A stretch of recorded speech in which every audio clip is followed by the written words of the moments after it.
Hello students, आज हम लोग यूजीसी नेट एग्ज़ाम के एक very important topic higher education system के बारे में अच्छे से समझेंगे। साथ ही PYQ previous year question paper को भी सॉल्व करेंगे। एक और इम्पॉर्टेंट बात, हर एग्ज़ाम में हायर एजुकेशन सिस्टम इस टॉपिक में से 10 या 12 मार्क्स का क्वेश्चन रहता है। अभी हम लोग अपडेटेड सिलेबस के बारे में अच्छे से समझेंगे।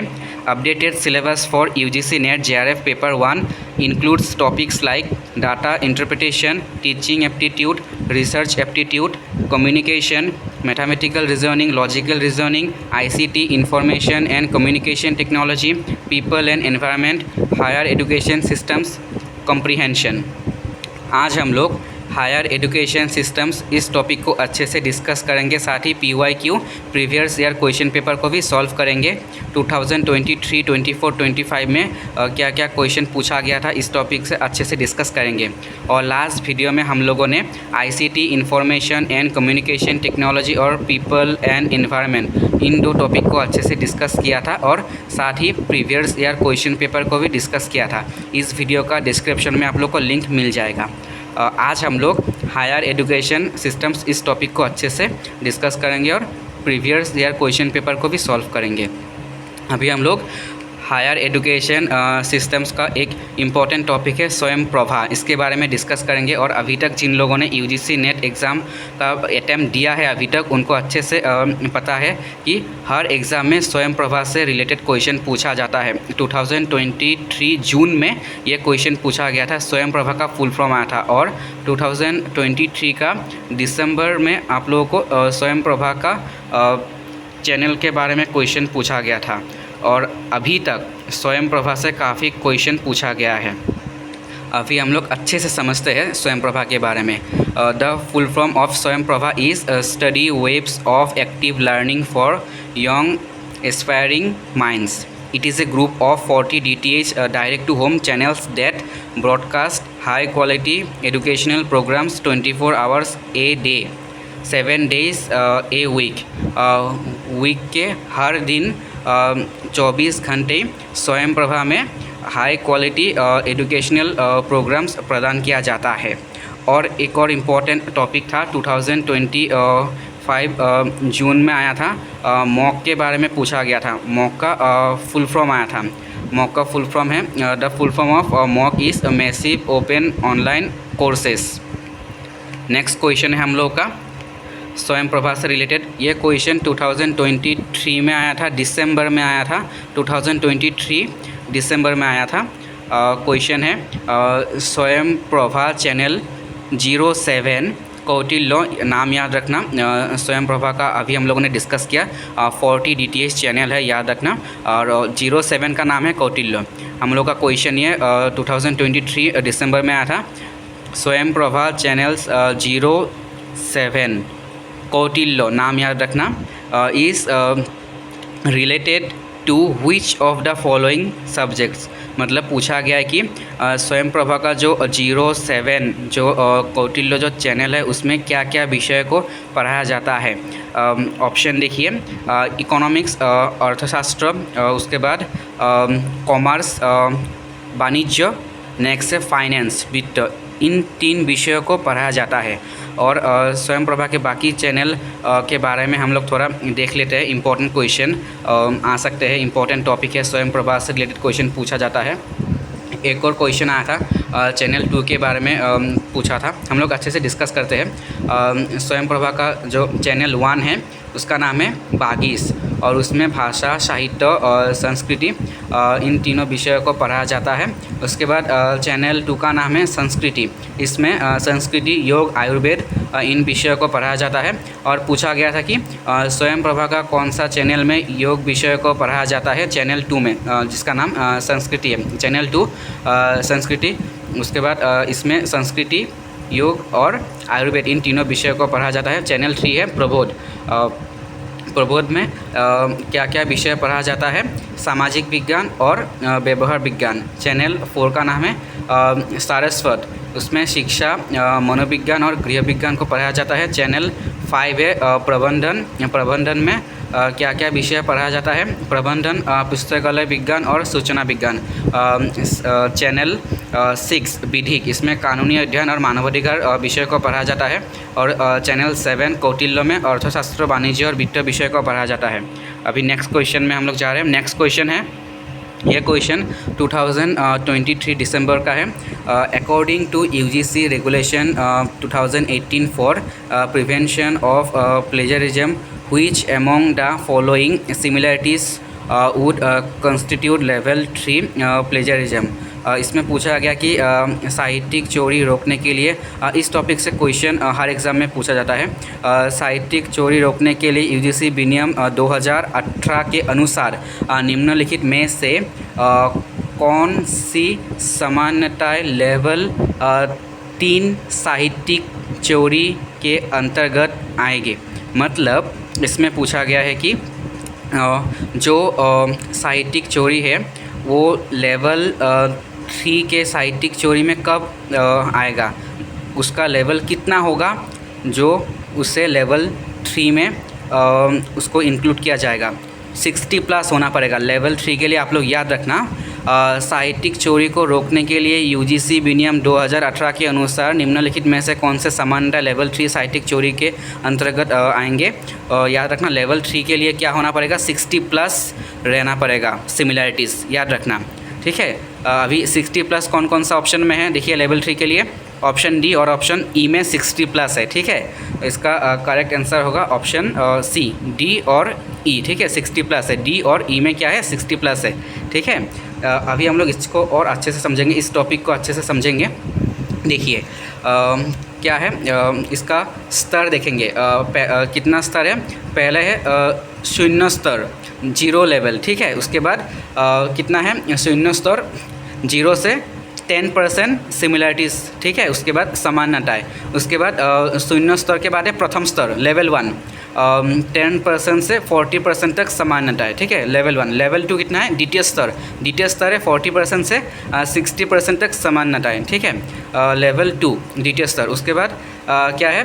तृतीय स्तर लेवल 3, जो हम लोगों को क्वेश्चन में पूछा गया है, लेवल 3 तृतीय स्तर कितना है? 60% से ज़्यादा, ठीक है, 60% से ज़्यादा तृतीय स्तर लेवल 3।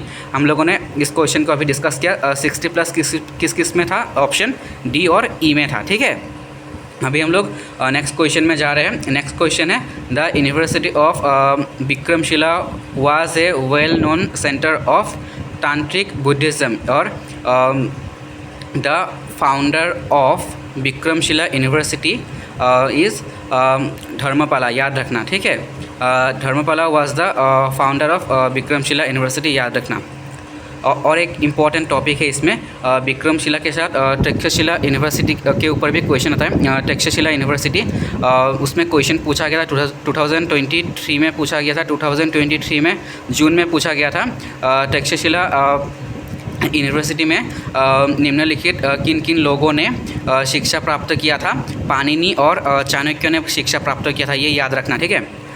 नेक्स्ट क्वेश्चन में जा रहे हैं हम लोग का नेक्स्ट क्वेश्चन है, find out the correct chronological order of the establishment of following universities in India. सबसे पहले हमें पूछा गया है कि हम लोग को जानना पड़ेगा कौन सा यूनिवर्सिटी कब स्थापना हुआ था, ये जानना पड़ेगा। इसके लिए हम लोग को पहले कौन सा यूनिवर्सिटी स्थापना हुआ था उसके बारे में जानना पड़ेगा। क्रोनोलॉजिकल ऑर्डर में हम लोग को इसको सेट करना है, ठीक है।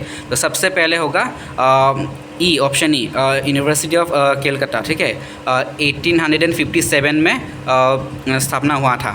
और उसके बाद नेक्स्ट दिल्ली विश्वविद्यालय होगा, कितना में? 1922 में हुआ था स्थापना। उसके बाद नागपुर विश्वविद्यालय 1923 में स्थापना हुआ था। उसके बाद आंध्र विश्वविद्यालय 1926 में, और आगरा विश्वविद्यालय 1927 में स्थापना हुआ था। तो इसका करेक्ट आंसर होगा ऑप्शन बी, ठीक है। अभी हम लोग नेक्स्ट क्वेश्चन में जा रहे हैं। हम लोग का नेक्स्ट क्वेश्चन है, which of the following universities were established in the year 1916? Which of the following universities were established in the year 1916? निम्नलिखित में से कौन से विश्वविद्यालय की स्थापना वर्ष 1916 में हुई थी? हम लोगों ने अभी डिस्कस किया कि दिल्ली यूनिवर्सिटी 1922 में स्थापना हुआ था। तो नेक्स्ट ऑप्शन क्या होगा हम लोगों का? ऑप्शन बी, ऑप्शन सी और ऑप्शन डी। हम लोगों का जो ऑप्शन बी में है बनारस यूनिवर्सिटी, मैसूर यूनिवर्सिटी और SNDT वुमेन यूनिवर्सिटी, ये 3 विश्वविद्यालय वर्ष 1916 में स्थापना हुआ था। ठीक है, तो इसका करेक्ट आंसर ऑप्शन डी होगा, B, C and D only. Next question है हम लोगों का, Which of the following Indian universities were modeled on the lines of University of London? निम्नलिखित में से कौन से भारतीय विश्वविद्यालय को यूनिवर्सिटी ऑफ लंदन के तर्ज पर प्रतिरूपित किया गया था? निम्नलिखित में से कौन से भारतीय विश्वविद्यालय को यूनिवर्सिटी ऑफ लंदन के तर्ज पर प्रतिरूपित किया गया था? Option A, option B and option C. Calcutta, उसके बाद बॉम्बे, उसके बाद मद्रास, ये 3 विश्वविद्यालय को क्या किया गया था? यूनिवर्सिटी ऑफ लंदन के तर्ज पर प्रतिरूपित किया गया था। इम्पॉर्टेंट टॉपिक है और ये आया था आप लोगों का 2023 का आप लोगों को दिसंबर में आया था यह क्वेश्चन। नेक्स्ट क्वेश्चन में हम लोग जा रहे हैं। अभी हम लोगों ने ये डिस्कस किया कि यह क्वेश्चन आप लोगों को 2023 में आया था, दिसंबर में आया था। ठीक है, अभी हम लोग का नेक्स्ट क्वेश्चन है विच ऑफ द फॉलोइंग यूनिवर्सिटीज़। ये क्वेश्चन 2024 जो आप लोगों का जो री एग्ज़ाम हुआ था उसमें आया था। Which of the following universities were established in the year 1857। याद रखना, university of Calcutta, university of Bombay, university of Madras. मतलब 1857 में क्या किया गया था? एस्टेब्लिश किया गया था। ठीक है, Calcutta university, Bombay university, Madras university वर्ष 1857 में स्थापना किया गया था, याद रखना। ठीक है, उसके बाद और एक इम्पॉर्टेंट बात याद रखना कि उसके बाद जो ऑप्शन जो दिया है इलाहाबाद यूनिवर्सिटी, वो कब स्थापना किया गया था, कब किया गया था? याद रखना, वो क्या गया था आप लोगों का वर्ष आप लोगों का 1800 एंड याद रखना 1887 में। ठीक है, याद रखना 1887 में हुआ था। ठीक है, इलाहाबाद यूनिवर्सिटी, याद रखना। ठीक है, 1887। और उसके बाद बनारस हिंदू विश्वविद्यालय 1916 में इस्टेब्लिश किया गया था, स्थापना किया गया था। ठीक है, याद रखना। अभी हम लोग नेक्स्ट क्वेश्चन में अभी हम लोग जा रहे हैं। हम लोग का नेक्स्ट क्वेश्चन में हम लोग जा रहे हैं। अभी हम लोग का नेक्स्ट क्वेश्चन है 28। विच of the first education commission of independent India? स्वाधीन भारत का प्रथम शिक्षा आयोग कौन सा था? राधाकृष्णन कमीशन, ये आया था आप लोगों को 2024 में आया था, री एग्ज़ाम में आया था, याद रखना। इसके बारे में थोड़ा समझ लेते हैं। राधाकृष्णन आयोग, याद रखना, राधाकृष्णन आयोग स्वाधीन भारत का प्रथम शिक्षा आयोग था और इसकी स्थापना 4 नवंबर 1948 में हुआ था। 4 नवंबर 1948 में हुआ था। डॉक्टर सर्वपल्ली राधाकृष्णन की अध्यक्षता में हुई थी। इस आयोग को विश्वविद्यालय शिक्षा आयोग के नाम से भी जाना जाता है, इसको याद रखना। और इस आयोग ने 25 अगस्त याद रखना 25 अगस्त 1949 को अपनी रिपोर्ट भारत सरकार को सौंप दी थी। नेक्स्ट क्वेश्चन है हम लोग का, UGC was establish on the recommendation of. UGC की स्थापना देश की सिफारिश पर हुई थी। यूनिवर्सिटी एजुकेशन कमीशन विश्वविद्यालय शिक्षा आयोग की सिफारिश पर हुई थी, याद रखना। इम्पॉर्टेंट टॉपिक है।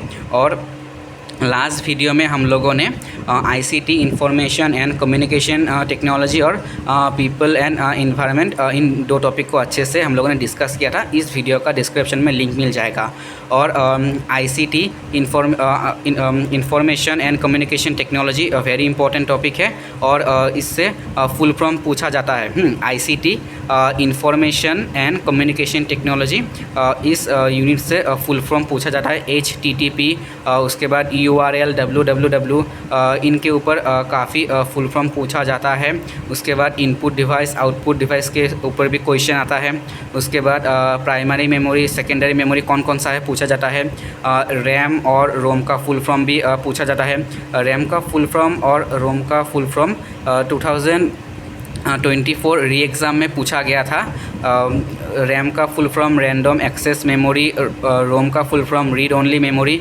आप लोग ICT information and communication technology unit को अच्छे से आप लोग पढ़ना, काफ़ी क्वेश्चन आता है। उसके बाद पीपल एंड एनवायरनमेंट, इस टॉपिक से भी काफ़ी क्वेश्चन पूछा जाता है।